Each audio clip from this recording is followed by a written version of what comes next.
On est prêts. Cool. Alors, est-ce que ce film, c'est une question pour toutes les deux, a une part de ressemblance ou d'autobiographie? Oui, en partie. Paula, l'itinéraire de Paula dans la ville de Paris a des résonances avec mon parcours à moi dans Paris, ma rencontre avec la ville à 18 ans, pas au même âge que Paula. Après, en termes de caractère, on est très très différentes. Elle a beaucoup plus d'humour, je sais pas, de fantaisie, d'énergie. Enfin, elle ose plus que moi, je pense, dans son rapport aux gens, elle est moins timide que moi. Voilà. Mais sinon, oui, il y a beaucoup de points communs dans nos parcours. Peut-être qu'on peut dire alors qu'elle me ressemble peut-être plus à moi en caractère. Bon, je vais pas vous faire des blagues là maintenant, mais peut-être j'ai un tempérament plus à faire des blagues. C'est bizarre de dire ça sérieusement, hein. Ou à être quelqu'un d'assez joyeux. T'es joyeuse aussi. On peut dire j'aime bien avoir un rapport assez franc avec les gens, par exemple, ou des choses comme ça. Mais toi aussi, en même temps. Bon, je sais pas. Mais ce qui ressemble, et ce qui peut ressembler à plein de femmes ou plein de personnes même. C'est le fait d'arriver à un moment dans sa vie où tout d'un coup on a tout qui s'écroule et qu'il faut tout reconstruire. Ça, c'est quelque chose qui parle à tout le monde. Et c'est vrai que quand on travaille un personnage, on se base sur des choses qu'on a vécues aussi. Et donc on se base sur des choses comme ça, à soi. Et justement, Quand on écrit, je pense aussi, peut-être aussi. j'ai appris que le film avait été très écrit et que ça s'était pas écrit en pensant à une personne en particulier. Et en fait, Laetitia, comment, oui, vous pouvez répondre toutes les deux, mais comment, vous correspondez au caractère, au personnage, mais le film a été très écrit et il n'était pas forcément écrit en pensant à quelqu'un. Comment vous vous êtes approprié la rencontre entre vous et le scénario? Euh, donc, Moi, quand j'ai rencontré Laetitia, bien sûr, j'ai vu des résonances avec le personnage que j'avais écrit. Après, une fois que c'était sûr, on allait travailler ensemble. J'ai j'ai intégré, digéré plein de propositions de Laetitia. J'ai réécrit des choses aussi parce que je savais que ça allait être elle. J'ai changé quelques dialogues parce on a un petit peu lu, on a travaillé. Donc à chaque fois qu'on se voyait pour travailler, je changeais des choses. Et on a, par exemple, voilà, la coiffure au début d'Amy Winehouse, c'est une proposition de Laetitia. Donc il y a plein de choses qui se sont, plein de choses qui se sont comme ça modifiées ensemble. Mais je te laisse finir. En fait, on a travaillé le personnage pendant 1 mois et demi avant le tournage, toutes les deux. Parce que comme il est là tout le temps, finalement, il fait partie du récit du film. Enfin, ce qu'elle sent fait partie du récit du film. Du coup, ça fait partie du scénario presque. Et on a beaucoup travaillé toutes les deux. On a vu, oui, énormément de films. Elle m'a fait lire des livres. On a beaucoup discuté. On a travaillé en impro. Et moi, après, j'ai travaillé aussi toute seule. Je me baladais dans les rues, par exemple. J'essayais de trouver comment elle regarde les gens. En fait, elle me ressemble moins. Je suis quand même plus je suis pas exactement comme elle. Et par contre, ça me fait rêver de jouer quelqu'un comme ça. Parce elle est puissante et elle est fantaisiste en même temps. Et puis, elle se laisse jamais abattre. Enfin, il y a un truc où j'aimerais bien être comme ça. Parfois, je suis vraiment pas du tout comme ça, quoi. Et donc, c'était comme un rêve à réaliser, un truc un peu qu'on aimerait bien qu'elle exister de cette façon-là, quoi. Et donc, ça a été un travail d'invention, même avec les costumes, avec le maquillage, pour la construire contre toutes ses facettes, petit à petit. Avant, en préparation, puis pendant le tournage. Et les manteaux, par exemple les manteaux carottes, etc., ça vient de vous? C'était dans briques. En fait, en plus j'ai fait l'erreur. Au scénario, pendant longtemps, c'était un chapeau jaune. Le film, je l'avais appelé Jeune femme au chapeau jaune. Et en fait, il y avait cette histoire de coiffure, de cicatrices. J'avais envie qu'on la voie. Donc en fait, j'ai rapidement enlevé le chapeau. Et il fallait remplacer par quelque chose. Et j'ai trouvé je trouvais ça beau qu'elle s'emmitouffe dans un manteau. Il serait comme une seconde peau, une identité qu'elle emprunte comme ça pendant le film, parce qu'elle fait que s'imprégner des rencontres qu'elle fait. Donc ce manteau, c'était sa peau, elle se protège. Après, la couleur du manteau, elle nous a tout de suite un peu... ça nous a un peu paru une évidence avec la chef opératrice. On a cherché plusieurs coupes, plusieurs couleurs, et c'était celui qui t'allait le mieux. Voilà. Il y a un chat qui l'accompagne tout au long de son périple dans un carton. Souvent les animaux ne sont pas faciles à diriger. Et il y a aussi, et du coup, voilà, est-ce que vous pouvez nous en dire plus par rapport à diriger ce magnifique chat? En fait, c'est un chat qui est très habitué au tournage et au shooting. Donc non, mais presque. Il a fait plein de pubs en fait, ce chat. Il est très calme, il est très posé, il est très patient, il est adorable. Donc en fait, c'était pas très compliqué parce qu'en fait, des fois, au contraire, il fallait un peu le stimuler pour qu'il réagisse, voilà, qu'il se mette un peu à courir. Parce que finalement, c'était le plus calme de nous tous sur le plateau. Donc c'était un bonheur de travailler avec lui. C'était pas très compliqué. Et après, on s'est servi de ce que le chat improvisait. On savait que quand, par exemple, il y a une scène où j'arrive dans une fête et le chat sort sa tête du carton et en fait, il le faisait à chaque fois selon comment on mettait la boîte du carton. Donc, il suffisait de mettre la boîte d'une certaine manière. C'est que de la manipulation avec les animaux, en fait. Avec des croquettes à certains endroits, des machins. C'est aussi comme ça qu'on travaille quand même. C'est les croquettes, mettre le carton, comprendre comment il est bien et où est-ce qu'il aurait envie d'aller, en fait. Oui, il y avait une part de dressage un peu du coup, quoi. Quand j'ai vu le film, j'ai tout de suite pensé à Sioux perdu dans Manhattan, le mélange entre les rires et les larmes. Je voulais savoir dans quelle mesure ce film avait été une inspiration, tout simplement. Bon, ça a été une inspiration dans beaucoup d'éléments parce qu'en fait, c'est un film qui m'a beaucoup marqué. Voilà, le personnage, je trouvais qu'il avait une dignité et une générosité comme ça qui est voilà, depuis des années qui me porte en fait, c'est même un personnage qui m'aide au quotidien en fait. Je pense beaucoup à Sue, mais je trouvais que c'était terrible la fin du film. J'arrivais pas à accepter que ça puisse finir comme ça. Et je sais pas si je peux le dire là, mais ouais, Oui, à la fin, elle est sur un banc dans le froid à New York et on a l'impression qu'elle va mourir sur un banc, quoi. En fait, du coup, Paula, c'était un peu pas un miroir inversé. Il fallait qu'elle ait une pente comme ça, mais ascendante et qu'elle s'en sorte en fait. Mais quand même, elle était tout le temps là-sous. Alors pour la chef opératrice aussi, c'était vraiment, ça a été parmi les trois films qui nous ont un peu aidé à travailler. La façon de révéler petit à petit les visages très changeants de Anna Thompson, ça nous a beaucoup inspiré. Les choses très simples aussi, je pense à des choix très simples liés au peu de temps qu'ils avaient dans un tournage 35 mm dans New York. Ils avaient très peu de temps, donc il y avait des choses assez ambitieuses et avec la chef-op on se disait souvent ça a pu se faire, on a essayé, ça nous boostait en fait de penser à ce film-là, avec des propositions à la fois simples et ambitieuses, mais c'était un modèle un peu parmi d'autres films. Voilà. En fait, aussi, en voyant le film, je ne sais pas si c'est inconscient ou si c'est voulu, on a pensé à pas mal de films comme Les gens normaux n'ont rien d'exceptionnel, Oublie-moi, et Le Poisson rouge, un court-métrage de Cédric Clapiche, et 3 films avec Valeria Bruni Tedeschi. Est-ce qu'il y avait une référence consciente ou pas du tout? Alors, des 3 que vous citez, je n'ai vu que le deuxième. Oublie-moi, pardon. D'accord. Et je connais en fait assez mal, je suis un peu désolée de le dire là, mais je connais assez mal, je connais pas assez son travail. Donc en fait, c'était pas une référence consciente. Voilà, on me l'a dit après la lecture du scénario. Des fois, des gens me le disaient. Ah, ça fait penser à ça, mais je connais très peu en fait. Donc, voilà.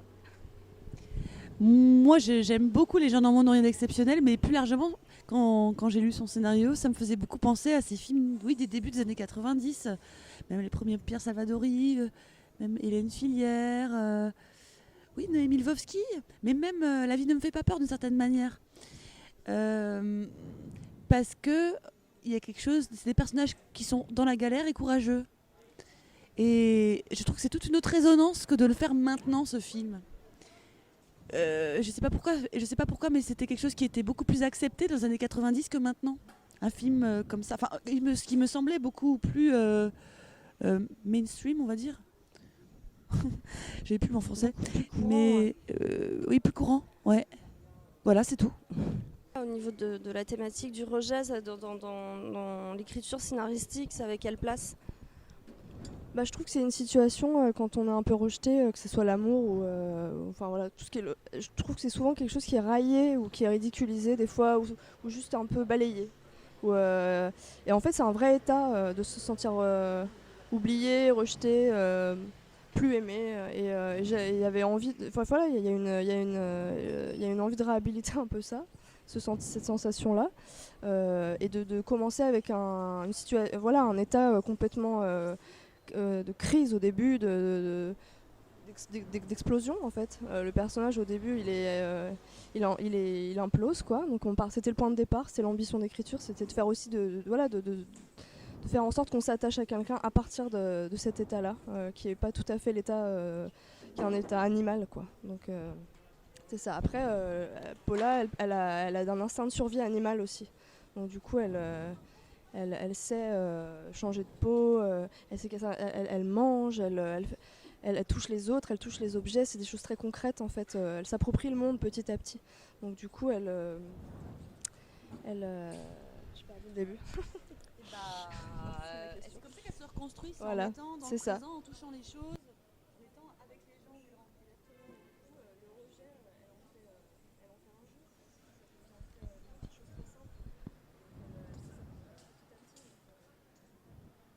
Et le film devait s'appeler Paula l'excentrique au tout début. J'avais lu ça dans les cahiers, en fait. Ah d'accord, autant pour moi. Mais au niveau justement, est-ce que du caractère du personnage, est-ce qu'elle est borderline? Est-ce que c'est quelqu'un qui n'a pas de surmoi et qui a une grande nature?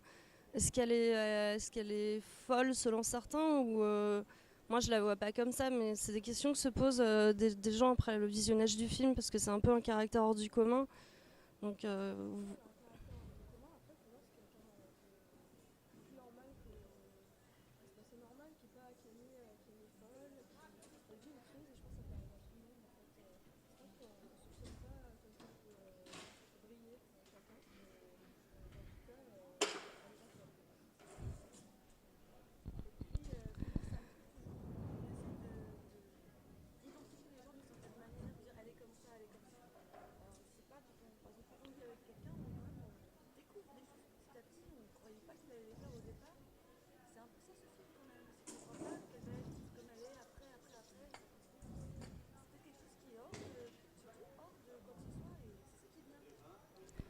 Et quand est-ce que vous avez appris que vous étiez sélectionné pour un certain regard à Cannes et comment vous avez réagi?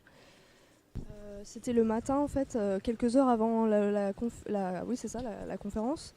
J'ai cru que c'était une erreur, je me suis dit il doit y avoir une erreur. Ils vont nous dire que c'est une erreur et que je sais pas, je pensais que j'ai du mal à y croire en fait.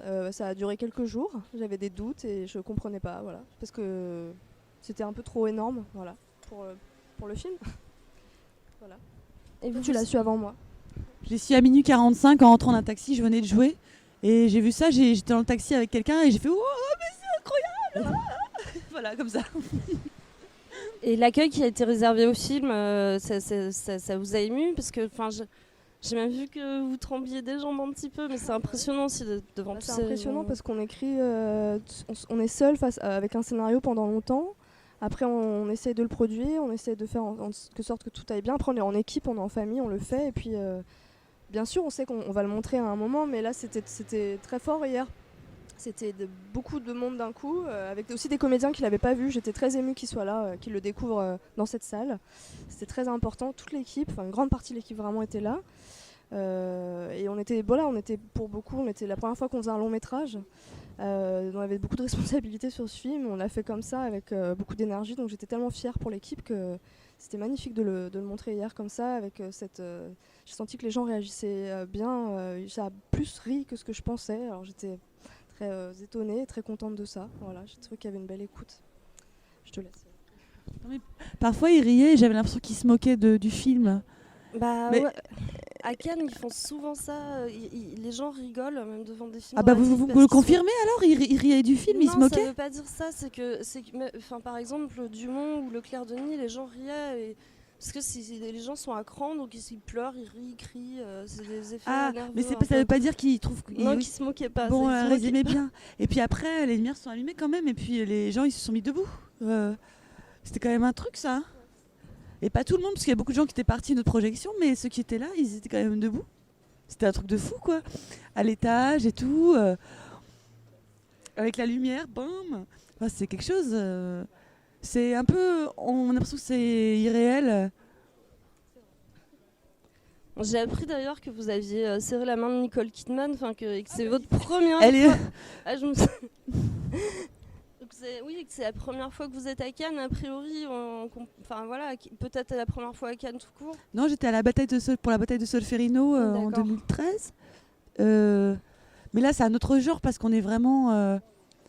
Enfin voilà, on croise Uma Thurman au buffet, quoi. Vous avez croisé d'autres gens qui Mais plein de gens, c'est hallucinant. Mais c'est hallucinant. Et puis il y a tous les codes de robes aussi qu'il faut connaître. C'est un espèce de jeu. On a l'impression d'être dans un jeu vidéo avec, je sais pas, des. Je sais pas, c'est très étrange, comme dans un rêve bizarre. Mais c'est quand même marrant, hein. C'est quand même très chouette. Il y en a qui ont l'air plus grands en vrai, plus petits en vrai. Enfin, ça c'est rigolo aussi. Et il y en a qui sont très sympas. Enfin, c'est. Des noms, Moi, j'ai toujours. Attends, moi, quand j'étais très jeune, bon, c'est un peu ridicule, mais je voulais être une star. Moi, je rêvais de rencontrer Johnny Depp. Vous voyez, c'était mon rêve.